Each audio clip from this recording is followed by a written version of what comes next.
Well done Fakhar Zaman and Mohammad Rizwan, ज़बरदस्त किस्म की परफॉर्मेंस। और पाकिस्तान ने जो है वो सेकंड T20 के अंदर आयरलैंड को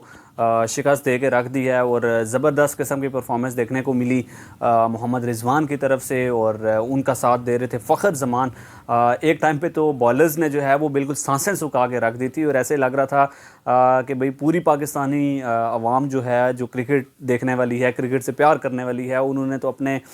मुसल्ले बिछा लिए हैं और पाकिस्तान की क्रिकेट के लिए दुआएं करना शुरू हो गए हैं। क्योंकि अब जो है पाकिस्तान की टीम से उनको परफॉर्मेंस की उम्मीद नहीं है और अब अगर पाकिस्तान टीम जीत सकती है तो वो सिर्फ दुआओं के असर की वजह से ही जीत सकती है। लेकिन जब बाबर आजम की विकेट गिरी और साइम अयूब उससे पहले आउट होकर जा चुके थे तो उस टाइम पे शायकीन क्रिकेट बहुत ज़्यादा दिल बर्दाश्ता हो चुके थे और ऐसे लग रहा था कि शायद अब जो है ये तारीख रकम करने जा रही है आयरलैंड की टीम और पाकिस्तान जो है वो यहाँ पे हार जाएगा बाआसानी। लेकिन फ़खर ज़मान बीच में रुके। रिजवान ठीक है, इनका एक आध कैच दोनों का ड्रॉप हुआ, 20-22 के ऊपर दोनों खेल रहे थे, लेकिन इस तरह के चांसेस जो हैं वो मिलते हैं आपको। और उसके बाद अगर आप दिलेराना शॉट्स खेलते हैं और जो खेले आपके फ़खर ने भी खेले और रिजवान ने भी, तो ज़बरदस्त किस्म की परफॉर्मेंस। और जिस तरह से 200 के स्ट्राइक रेट के साथ फ़खर ज़मान और मेरे ख्याल से 160 के स्ट्राइक रेट के साथ जिस तरह की बैटिंग की है मोहम्मद रिजवान ने, ज़बरदस्त। और एंड के ऊपर आके जो 10 बॉल्स के ऊपर 30 रन्स लगाए आपके आज़म खान ने। मेरे ख्याल से उस टाइम पे प्रेशर तो नहीं था, लेकिन जो अंडर प्रेशर खेले वो फ़खर और रिजवान। और उस टाइम पे क्योंकि हर बॉल बढ़ती बॉल के साथ आपके ऊपर प्रेशर आ रहा था और शुरू से प्रेशर था, क्योंकि लगभग आप 200 रन चेस करने जा रहे थे और 10 रन्स रिक्वायर्ड हो और आपकी दो टॉप के जो प्लेयर्स हैं वो आउट होकर वापस जा चुके हों तो काफ़ी ज़्यादा मुश्किल होता है। लेकिन जिस तरह से दोनों ने पावर प्ले का यूज़ किया, फिर उसके बाद जिस तरह से उन्होंने ग्राउंड के बीच में जिस तरह के गैप्स ढूंढे और बड़े शॉट्स भी लगाए फ़खर के बल्ले से या रिजवान के बल्ले से,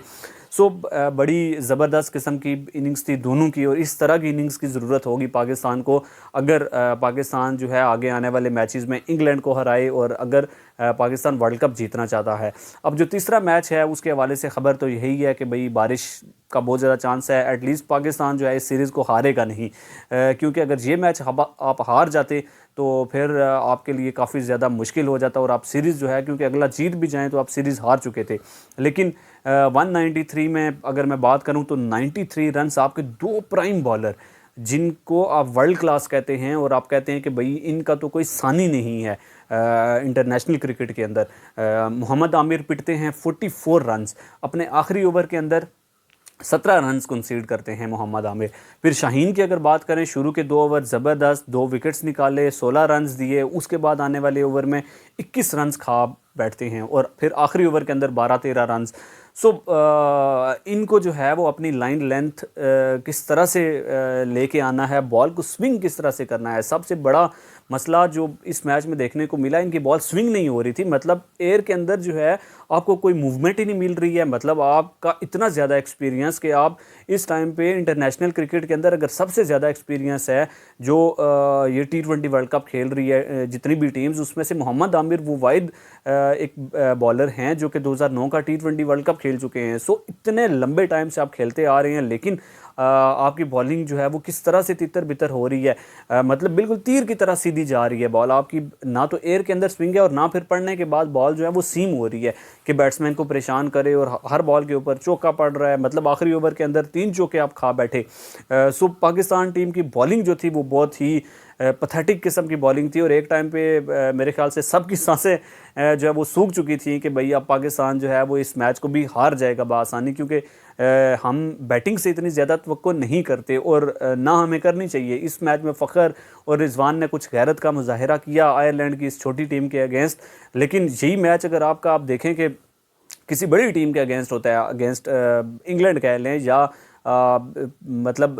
इंटरनेशनल क्रिकेट की कोई भी बड़ी टीम, साउथ अफ्रीका, न्यूजीलैंड, तो फिर आप 193 चेस करना आपके लिए बहुत ज़्यादा मुश्किल हो जाता। और फिर अगर ये रिजवान और फ़खर ये आउट हो जाएं तो फिर आप उम्मीद नहीं कर सकते, सॉरी टू से, आज़म खान से या इफ्तिखार अहमद से, क्योंकि इनसे बड़े रन्स नहीं लगते। ये उस टाइम पे आपके लिए जो है वो खेल सकते हैं 200 के स्ट्राइक रेट के साथ। जब आपको 15 बॉल्स के ऊपर 20 चाहिए, 30 चाहिए, या 30 बॉल्स के ऊपर आपको 50 चाहिए, लेकिन ये इससे ज़्यादा रन्स अगर आपको चाहिए हों, मतलब आपको 10 ओवर्स के अंदर 100 रन चाहिए या 120 चाहिए, तो फिर ये कभी भी आपको नहीं जितवा सकेंगे। आपके जो टॉप के 4 बंदे हैं, इन्हीं को ही परफॉर्म करना पड़ेगा। और आप आने वाले मैचेस में देखेंगे कि भाई अगर आपके 4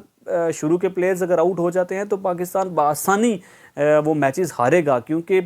जिस तरह की इनकी फॉर्म चल रही है और जिस तरह से आज़म खान का रिकॉर्ड अगर देखें तो भाई वो सईद अजमल से भी बुरा है। मतलब बॉलर्स भी जो हैं वो 8-9 मैचेस के अंदर या 10 मैचेस के अंदर 29-30 रन कर लेते हैं, लेकिन आज़म खान को इतने ज़्यादा चांसेस मिले और उसके बाद उनके 28 रन थे। और इस मैच में 30 रन, तो मेरे ख्याल से अब उनकी एवरेज भी थोड़ी बहुत इंप्रूव हुई होगी, मेरे ख्याल से 8-10 की एवरेज अब उनकी हो चुकी होगी। लेकिन आज़म खान को जिस तरह से मौके दिए गए हैं, आज उन्होंने ठीक है अच्छे हिट्स लगाए, लेकिन ये छोटी टीम थी। आप बड़े जो इंटरनेशनल बॉलर्स हैं उनके अगेंस्ट किस तरह से खेलेंगे और किस तरह से अपनी फिटनेस जो है वो सबसे बड़ी चीज़ है, उसको किस तरह से आप लेके चलेंगे, उसको जो है वो उसका ख्याल किस तरह से रखेंगे, अपनी सेहत का किस तरह से ख्याल रखेंगे, ये सबसे बड़ी चीज़ है। पाकिस्तान को बहुत बहुत ज़्यादा मुबारकबाद, शुक्रिया फ़ख्र और रिजवान के, आपकी वजह से पाकिस्तान की इज़्ज़त बच गई है। इंशाल्लाह मिलेंगे नेक्स्ट वीडियो में, तब तक के लिए आपसे इजाज़त चाहूँगा। अल्लाह हाफ़िज़।